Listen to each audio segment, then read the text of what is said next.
السلام علیکم ګرانو او درنو زده کوونکو، بیا هم تاسو ته ښه راغلاست وایم. خدای دې وکړي چې تر دې ساعته به جوړ او روغ یاست. او بیا هم یادونه درته کوم د کرونا د ناروغۍ څخه د ځان ساتنې لپاره کوشش وکړئ چې خپل نظافت مراعات کړئ او د ورځې څو وارې خپل لاسونه په پاکو اوبو او صابون ومینځئ. راځو خپل درس ته. تېره ورځ موږ تاسې پنځوسم لوست کار او طبيعت لوست اوله برخه ویلې وه او نن به د خیره سره د کار او طبيعت د درس دوهمه برخه یو ځای سره ووایو. نو خپل کتابونه خلاص کړئ. اته نویمه صفحه. تېره ورځ موږ تاسې د کار او طبيعت په هکله خبرې اترې وکړلې او دا مو وویل چې طبیعت څه ته ویل کیږي او کار و کومو فعالیتونو ته ویل کیږي. نن به یوارې بیا خدای دې وکړي تاسو به تېر لوست ځان سره تکرار کړی یې، خو بیا هم نن یې یوارې د دې دپاره چې ستونزې او مشکلات هسې تېر لوست تکراروو او وروسته هغه څه بیا خپل نوی لوست به یو ځای سره وایو. نو موږ تاسې تېر لوست د کار او طبیعت لوستو. بسم الله الرحمن الرحیم. خوږو زده کوونکو، ټول انسانان، څاروي او مرغان د خپل پایښت لپاره شپه او ورځ کار کوي. ټول انسانان، څاروي او مرغان د خپل پایښت لپاره شپه او ورځ کار کوي. د چیش لپاره؟ د پایښت لپاره. پایښت یعنی خپل ژوند ته د ادامه ورکول لپاره یا هم خپل د ژوند د پرمخ ته وړلو لپاره چیش کوي؟ شپه او ورځ کار کوي. نه یوازې انسانان بلکې څاروي یعنی څلور پښې لرونکي حیوانات او مرغان هم چیش کوي؟ خپل د ژوند د مخ ته وړلو لپاره شپه او ورځ کار کوي. چې په زیار او هڅو یې د ژوند چارې سمې دي. د ژوندیو موجوداتو د ژوند چارې په چیش سره سمې دي؟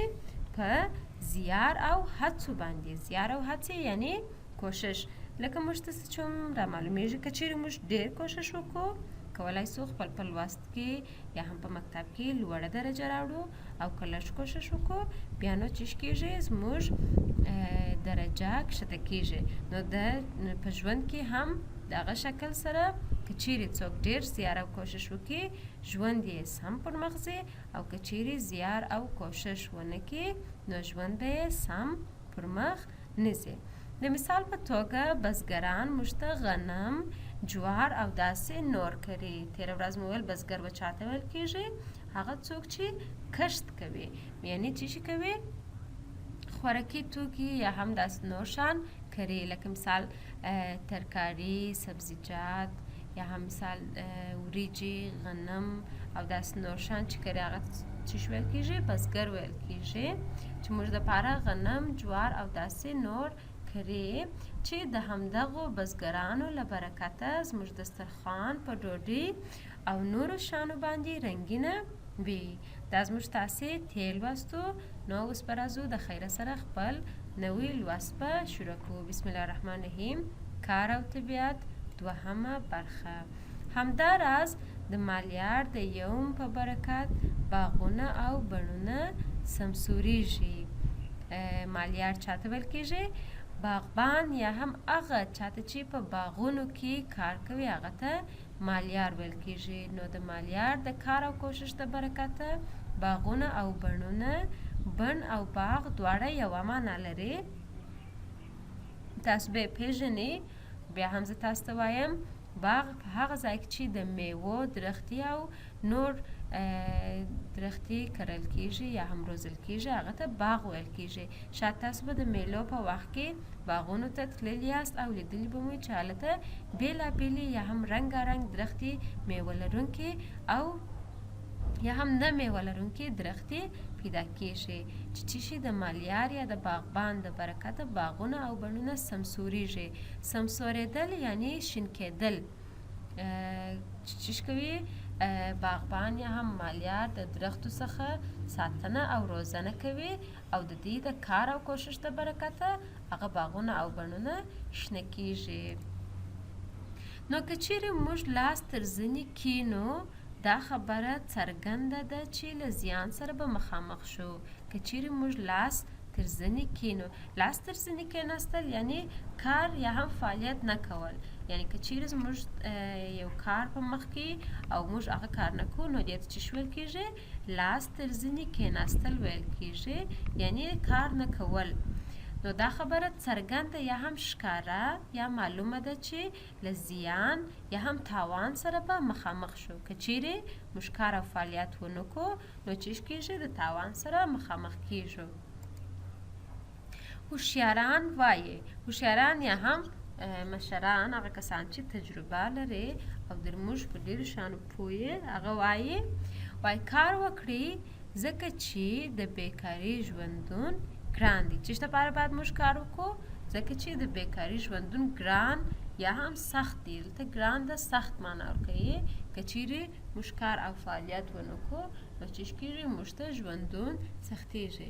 یو مثال به زه تاسو ته وایم، که چیرې موږ خپل درسونه په ورځني توګه ونه وایو، هره ورځ خپل درسونه تکرار نه کړو نو څه کېږي؟ د امتحان شپې ته زموږ کار ډېر سختېږي. ولې؟ ځکه چې هغه درسو ویل ټوله په یوه شپه ډېر سخت کار دی. نو یو مثال یې دغه دی چې موږ باید خپل درسونه په ورځني توګه تکرار کړو. یو وارې بیا درس تکرارومه، غوږ ونیسئ او بیا یې تاسو هم تکرار کړئ. همداراز د مالیار د یوم په برکت باغونه او بڼونه سمسوریږي. نو که چیرې موږ لاس تر زنې کینو دا خبره څرګنده ده چې له زیان سره به مخامخ شو.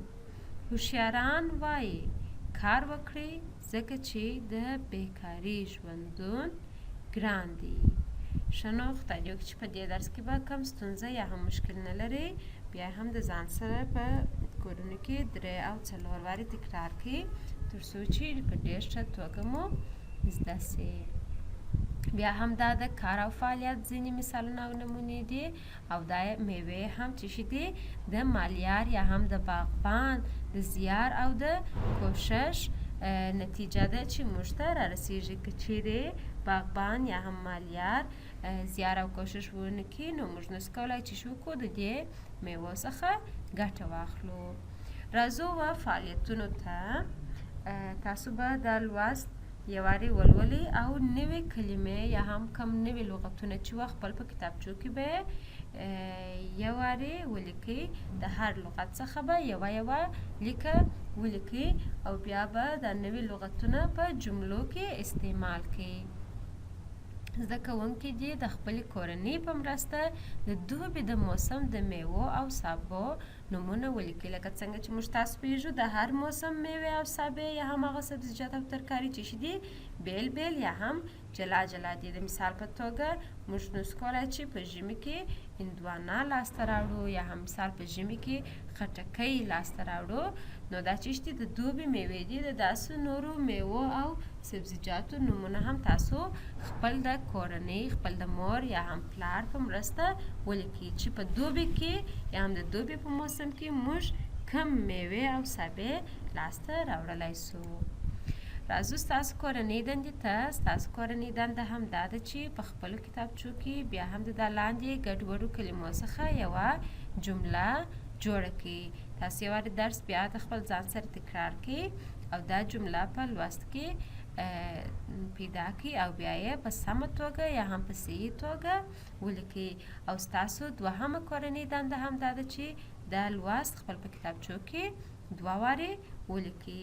نو تاسو ته بیا هم ښه وخت غواړم. خدای دې وکړي چې تاسو هم خپل په کارونو او خپل په فعالیتونو کې هڅه او زیار وباسئ او خپل درسونه به په ډېر ښه توګه ووایاست. تر بل لوسته پورې مو الله د الله په امان.